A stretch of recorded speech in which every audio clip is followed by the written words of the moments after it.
दीनानाथ जी hero के बहुत प्रसिद्ध कारीगर थे। उनके हाथों में करिश्मा था कि उनके तराशे हुए हीरे जो भी देखता हैरान हो जाता।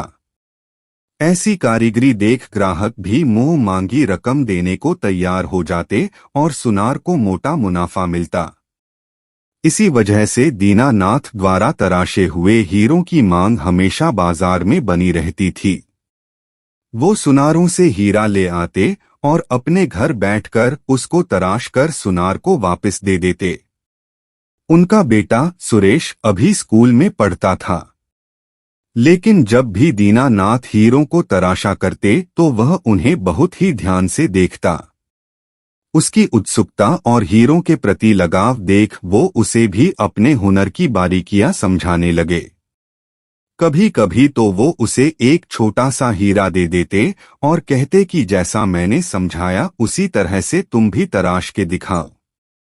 और सुरेश बहुत लगन से हीरा तराशता।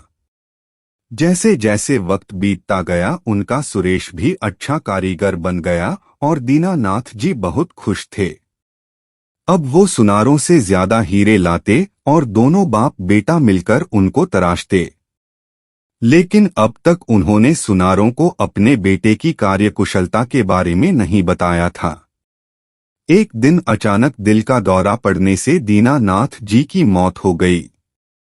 बेटा गम में डूब गया। उसे पिता की मौत का सदमा इतना गहरा लगा कि वो हर वक्त दीवार पर टंगी अपने पिता की तस्वीर को ही निहारता रहता।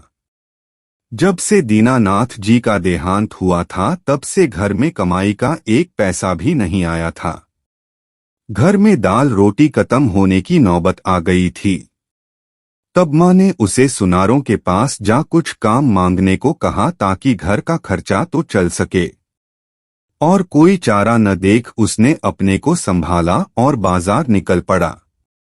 दीनानाथ के चले जाने के बाद सुनारों ने हीरों की तराशी का काम दूसरे कारीगरों को देना शुरू कर दिया था। कुछ सुनारों ने तो सीधा यह कहकर टाल दिया कि जब काम होगा बुला लेंगे, और कुछ ने अभी कोई काम नहीं है कहकर उसे चलता किया। थक हार कर बेचारा घर वापस आ गया। घर के हालात अच्छे ना होने की वजह से उसने कहीं नौकरी करने की भी सोची, लेकिन फिर ये सोच कि उसे तो हीरों के अलावा कुछ आता ही नहीं, वो मायूस हो गया। कुछ दिन ही बीते थे कि एक दिन एक आदमी उनके घर आया। उसे मालूम ही नहीं था कि दीनानाथ का तो देहांत हो गया था। ये सुन उसे बहुत दुख हुआ और वो जब चलने को हुआ तो सुरेश ने पूछा, क्या कोई काम था? तब उस आदमी ने बताया कि वो पास के शहर में सुनार है और अक्सर दीनानाथ से अपने हीरों का काम करवाता था। ये सुन सुरेश ने उसे आग्रह किया कि वो एक हीरे का काम उससे करवा के देखे। सुरेश ने उसे ये भी बताया कि अपने पिता से पूरी कारीगरी उसने सीखी है। ये बात उस सुनार को ठीक लगी और उसने सिर्फ एक हीरा सुरेश को दिया और कहा कि इसे तराश कर कल मुझे दुकान पर दे जाना। अपने पिता को प्रणाम कर सुरेश काम में जुट गया। सारी रात लगा उसने उस हीरे को तराशा और सुबह उस सुनार के पास पहुंचा। उस हीरे को देखते हुए उस सुनार के मुंह से सिर्फ एक ही बात निकली, कौन कहता है दीनानाथ जी नहीं रहे? दीनानाथ तो मेरे सामने खड़े हैं सुरेश के रूप में। यह तो अपने पिता की ही परछाई है। ये सुन सुरेश की आंखों में आंसू आ गए। ये कहानी हमें यह बतलाती है कि अपने हुनर को पहचानो।